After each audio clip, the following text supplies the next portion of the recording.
नमस्कार, जन टीवी राजस्थान में आप सभी का स्वागत है। मैं हूं प्रभात। खबरों में सबसे पहले बात करेंगे गर्मी की। राजस्थान में तापमान ने आज एक और रिकॉर्ड बना दिया। पारे ने छलांग लगाई है। उधर सबसे अधिक तापमान 46.9 डिग्री सेल्सियस बाड़मेर में दर्ज किया गया है। साथ ही 8 शहरों में 46 डिग्री से पार तापमान दर्ज किया गया है। मौसम विभाग ने अगले कुछ दिनों तक इसी तरह के गर्मी के अनुमान को जताया है।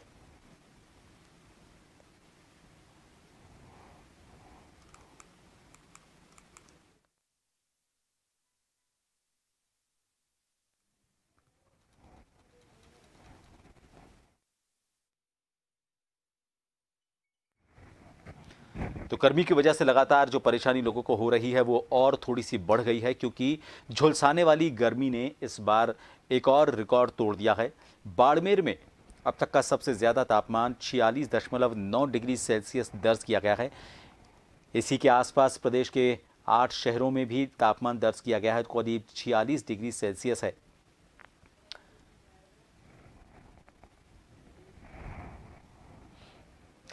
जयपुर से हमारे वरिष्ठ सहयोगी अनिल सेन इस वक्त हमारे साथ लाइव जुड़ चुके हैं। अनिल, गर्मी को लेकर जो आंकड़े सामने आ रहे हैं काफ़ी चिंताजनक है, क्योंकि मौसमी बीमारियां बढ़ना, लोगों का घरों से निकलना ऐसे में बड़ा मुश्किल हो जाएगा। 46.9 डिग्री सेल्सियस तापमान दर्ज किया गया। मौसम विभाग कब तक का इससे थोड़ा सा ये कहीं कि निजात दिलाने को लेकर अनुमान जता रहा है, कब तक इससे मुक्ति मिल पाएगी?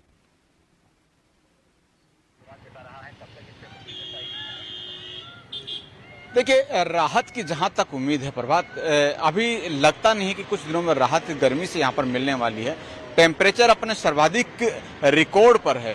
राजस्थान में अगर देख लिया जाए तो 8 जिलों की जो 8 जगह ऐसी हैं जहां पर 46 डिग्री से अधिक तापमान दर्ज हुआ है। और सबसे अधिक तापमान की अगर बात कर ली जाए तो बाड़मेर में 46.9 डिग्री। राजस्थान वो प्रदेश है जहां पर जो कि अधिकतम तापमान की कैटेगरी अगर देख ली जाए तो उस लेवल पर कल भी हमने देखा था कि दूसरे स्थान पर राजस्थान में 46.5 डिग्री का जो टेम्परेचर था वो दूसरे स्थान पर दर्ज हुआ था। तो ऐसे में हम देख रहे हैं कि गर्मी अपने पीक पर है।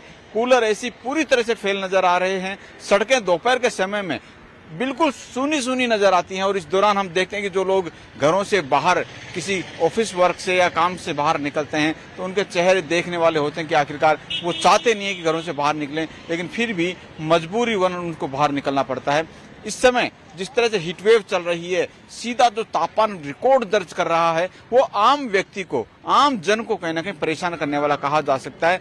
अब हम देख रहे हैं कि शेखावटी की चाहे पिलानी की बात कर ली जाए, बाड़मेर की बात कर ली जाए, जैसलमेर की बात करें, गंगानगर की बात करें, जालौर, फतेहपुर, करौल, ये तमाम वो जगह हैं जहां पर 46 डिग्री से अधिक टेम्परेचर लगातार यहां पर रिकॉर्ड दर्ज जो वो यहां पर किया जाता रहा है। हमने देखा कि पिछले दिनों शेखावटी से भी जो था वहां पर 46 डिग्री के आसपास टेम्परेचर था। एक बार फिर से शेखावटी के एरिया से लू चलने की, तेज गर्म हवाओं के चलने की वहां पर जो है मौसम विभाग ने अपनी संभावना वहां पर जताई थी। और उसी को देखते हुए एक बार फिर जो तापमान है वो यहां पर रिकॉर्ड दर्ज करता हुआ देखा जा सकता है। जहां तक राहत की बात है, अगर पश्चिमी विक्षोभ कोई सक्रिय होता है या फिर कुछ हल्की बूंदाबांदी होती है, क्योंकि मौसम विभाग ने अंदेशा जरूर जताया है कि कुछ जिलों के अंदर उदयपुर, चित्तौड़, राजसमंद की तरफ अगर देखा जाए हल्की बूंदाबांदी हो सकती है। हालांकि उससे राहत जरूर मिलेगी। टेम्परेचर 2 डिग्री तक डाउन आएगा, वो ही एक राहत की किरण यहाँ पर नजर आ रही है। लेकिन फिलहाल पूरी तरह से राहत जो गर्मी से ये माना जा सकता है, क्योंकि नौतपा भी अभी आएगा। 25 मई से लेकर 2 जून तक नौतपा तपाने वाला है। नौतपा के दौरान अक्सर ये देखने में आता है कि सीधी किरणें जो धरती पर आती हैं वो भी आमजन को कहीं ना कहीं अस्त व्यस्त करती हुई नजर आती हैं। और ये जो गर्मी है मानव जीवन को नहीं, पशु पक्षियों पर भी सीधा असर डाल रही है। हम देखते हैं कि जिस तरह से पशु पक्षियों का इस गर्मी में बेहाल वो हैं, वो भी कहीं ना कहीं एक तरह से पीड़ित करने वाली मानी जा सकती है। आम लोगों को जिस तरह से मौसम विभाग ने एडवाइजरी भी दी है, गाइडलाइन भी दी है कि जो भी लोग या तो घरों से निकलें, घर से बाहर निकलना है, किसी सफर में सफर करना है, बस इत्यादि में वो लोग जा रहे हैं, पानी की बोतल साथ में रखें, पानी की कमी में शरीर में नहीं आने दें, शीतल पे ठंडा पानी लेते रहें। ये तमाम जो चीजें, ग्लूकोज वगैरह के लिए जो है वो एडवाइजरी यहाँ पर जारी की गई है। तो ये तमाम जो वो चीजें जिनसे अगर व्यक्ति को बाहर निकलना पड़ भी रहा है तो वो इस तेज गर्मी से कहना कि राहत महसूस कर सकता है। जी, बात तो ठीक है। चलिए, कुछ हद तक वो अपनी देखभाल कर लेते हैं, डॉक्टर के पास चले जाते हैं, लेकिन इन दिनों वो संगठन भी काफ़ी सक्रिय हो गए हैं जो बेजुबानों जिसमें हम पशु पक्षियों की बात करें, चाहे पक्षियों के लिए परिंदे लगाने की बात करें या फिर पशुओं के लिए पानी का इंतजाम करने के लिए कुंडियां बनाते हैं छोटी छोटी, वो भी सक्रियता बढ़ जाती है। मुझे लगता है कि अपना ख्याल रखने के साथ साथ उन बेजुबान पशु पक्षियों का ख्याल रखना भी बहुत ज़रूरी हो जाता है। ऐसे में लोगों से जन टीवी की तरफ से अपील की जा सकती है कि वो इनके लिए कोई ना कोई अपने इंतजाम ज़रूर करें।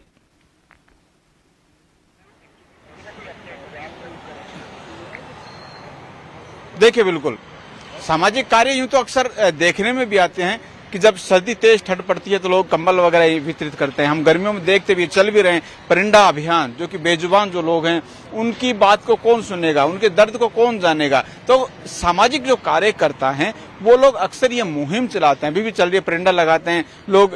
परिंदा लगाने के बाद में उनको पानी कौन भरेगा, क्योंकि परिंदा लगाना ही एक सेवा नहीं है, उसके बाद में उनमें पानी की सेवा जो है वो भी वहां पर करनी पड़ेगी। तो लगातार हर दिन सुबह उस परिंदों में पानी कौन डाले, पशुओं के लिए अलग से जो होते हैं पानी डालने के लिए वो बनाए, वहां पर पानी की सेवा वहां पर की जाए। और पशुओं के लिए खासतौर से इस समय जो है वो छांव की व्यवस्था भी करना बहुत जरूरी है, क्योंकि 46 डिग्री से अधिक का तापमान पशु भी जो है वो सहन नहीं कर पाते। अक्सर जो है इस मौसम के अंदर पशु भी कहने के ज्यादा बीमार होते हुए नजर आते हैं, क्योंकि तेज धूप पड़ रही है, सीधी धूप पड़ रही है, सीधा असर जनजीवन पर देखा जा सकता है। तो ये कहीं ना कहीं अगर इस बीच राहत चाहिए होती है तो पूरी जो गाइडलाइन है या फिर जो गर्मी तेज है उससे बचाया जा सके, या तो घर से बाहर निकलने से बचें, लेकिन अगर कामवश ऑफिस के कार्य से या फिर किसी जरूरी काम से घर से बाहर निकलना पड़ रहा है तो कुछ हिदायत जरूर बरतें।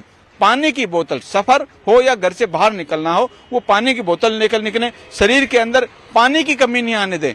पानी की कमी अगर आती है तो वहां पर जो है वो बीमार होने के पूरी तरह से संकेत वहां पर नजर आएंगे। और अगर लगता है कि कहीं पीड़ित हो भी गए हैं, बीमारी के कुछ लक्षण लग भी रहे हैं, तो जरूर समय से पहले ही विशेषज्ञों से राय लें, डॉक्टर्स के पास जाएं, डॉक्टर से दवा पानी लें। और इस दौरान ये कहा जा सकता है कि अगर इस तरह एडवाइजर स्टेप बाय स्टेप लोग बचेंगे और पीड़ित होते तो डॉक्टर के पास जाएंगे तो ज्यादा नुकसान की संभावना नहीं रहेगी। लेकिन फिर भी एक गाइडलाइन यहाँ पर यह भी है कि लोग अपने जो जब घर से बाहर निकलते हैं तो पानी की बोतल के साथ साथ शीतल पेय वगैरह भी, जो खान पान है, खान पान का थोड़ा बदलाव वहां पर करना चाहिए। खान पान जो है वो ऑयली या तेली जो चीजें आती हैं, फास्ट फूड, चाइनीज फूड जो होते हैं, उन चीजों से परहेज वहां पर करें। खासतौर से सादा खाना खाएं। इस गर्मियों के अंदर ज्यादा मिर्ची वाला नहीं हो, ज्यादा हार्ड वर्क वो लोग नहीं करें, क्योंकि ये खासतौर से तेज गर्मी में तो मजदूर वगैरह हम देखते हैं कि तपते रहते हैं। दिहाड़ी जो मजदूर है उनके ऊपर कहीं ना कहीं ज्यादा इस असर चीज का देखा जा सकता है। तो दिहाड़ी जो मजदूर हैं उन लोगों को भी ये देखने को मिलेगा कि 12 से 2 बजे के आसपास का जो समय, उस दौरान बच्चे काम नहीं करें। ये देरी तक जो 7 से 8 बजे तक का जो समय, उसको देर तक शाम तक काम कर सकते हैं। तो दोपहर के समय को अगर अवॉइड करेंगे तो सीधा असर मानव जीवन पर कम नजर आएगा।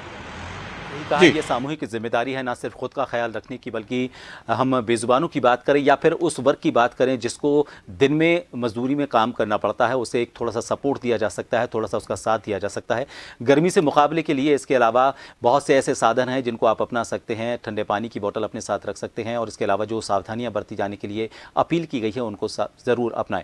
बहुत बहुत शुक्रिया अनिल हमसे जुड़ने के लिए। तो जन टीवी भी यही अपील करता है कि